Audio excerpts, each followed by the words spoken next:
Okay, we're back once again talking about textures, and I'm Nathan Terry.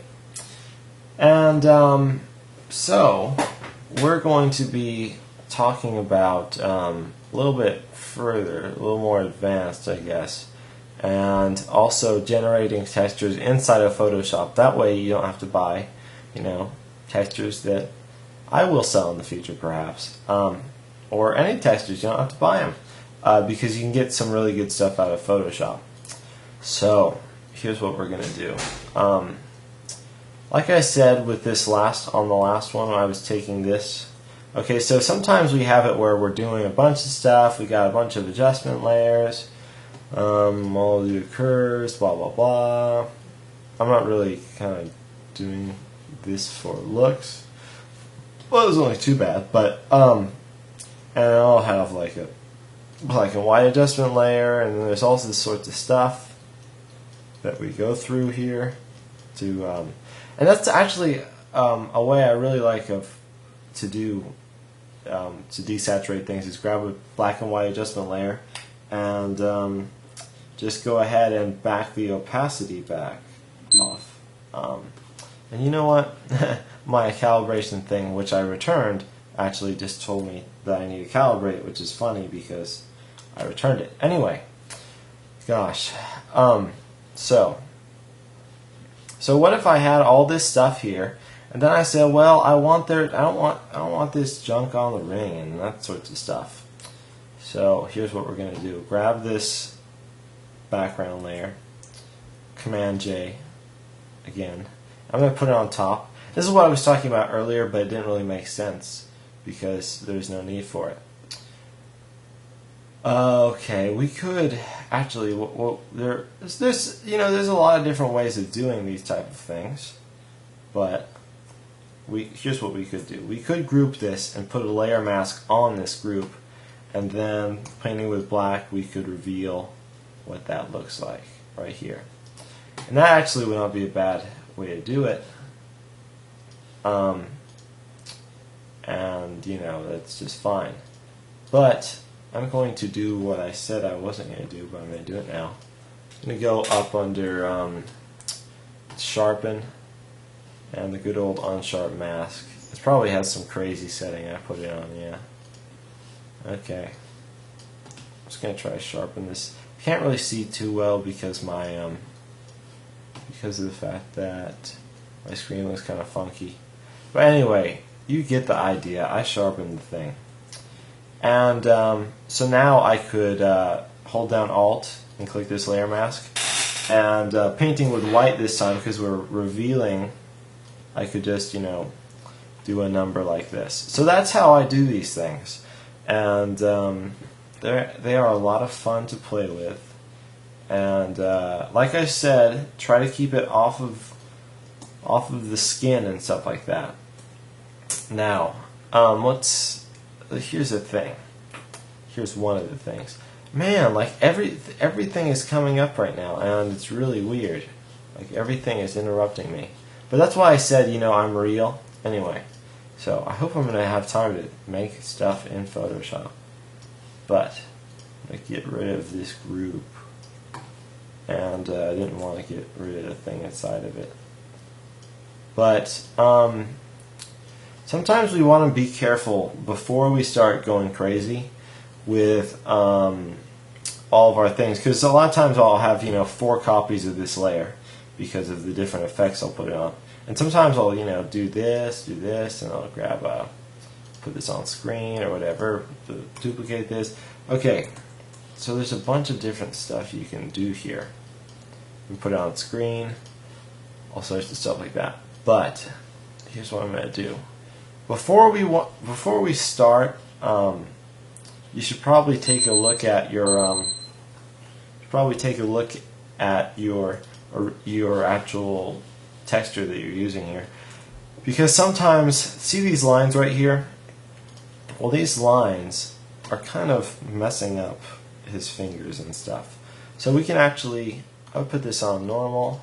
I would back this opacity back so I can just see what I'm doing here, and grab my clone stamp tool, which is S on the keyboard, and I guess I'll keep it on aligned right now. And basically, I'm not cloning this, I'm just cloning this. And make sure you have it set on current later, because if not, it will clone both of them, which is not what we want right now. I'll turn my opacity just up to 100, and as you can see, I'm getting rid of this stuff. The way I'm doing that is just by cloning. Let me turn the opacity back up to this. See, I just cloned out this spot right here. So now, when I put this back on multiply, it won't have that little line there. So I would just be kind of aware of, actually my thing, I'd be kind of aware of, what your texture is going to do, perhaps at the beginning, which is not what I did, because, even the best of us make mistakes, and the worst of us, like me. So we talked about that. Now we're going to talk really quick, and I mean really quick, about generating them inside of Photoshop. So we're going to get rid of all this stuff, all this fancy textures things. I'm going to do a Command Alt and Command Shift Alt and just getting a new layer. You can click on this thing, it doesn't matter. I'm going to do Shift Delete, which brings up our fill dialog, and I'm going to fill it with 50% gray because, well, it's the bomb. And as you can see, it's 50% gray. And what this means actually is that on these blend modes such as soft light and I think overlay and probably, I don't know about hard light, but it does absolutely nothing. Did you notice that?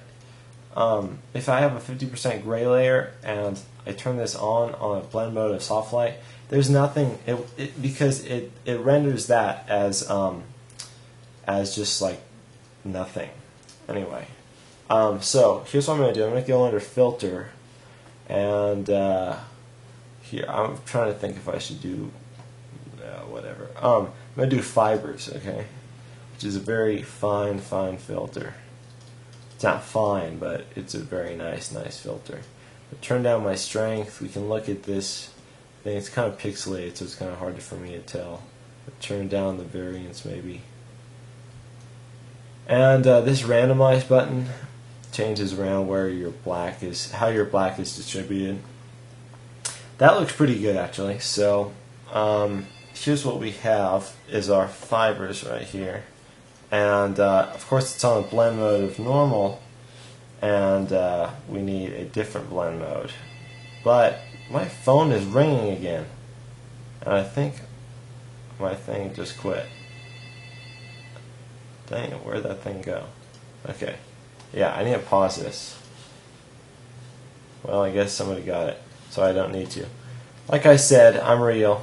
So now we can grab these and just go soft light, or overlay, or multiply, and that gives us a very interesting effect here. And I like to do this for like vignettes, kind of. I grab a adjustment layer here, painting with black onto my. Oh, okay.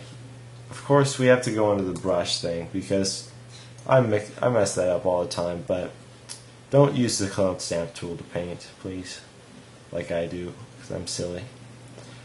And as you can see, it has this kind of interesting edge texture look thing going on, and I would do, black and white or something like that, and crank up the contrast perhaps. Or I can even grab this curves and put it only on this fibers layer by alt clicking. Okay, so that just added contrast to that thing. Well, it looks like I'm pretty much out of time. I apologize for the haphazardness of these last few videos, but whatever. They're the secrets, and the secrets are really cool. Oh, actually, I want to show you putting a black and white adjustment layer on soft light can do some cool things sometimes. Not in this case, but sometimes. So that's how you can generate one texture in Photoshop. I'll show you another one some other time. But this has been Nathan Terry, and I'll see you later.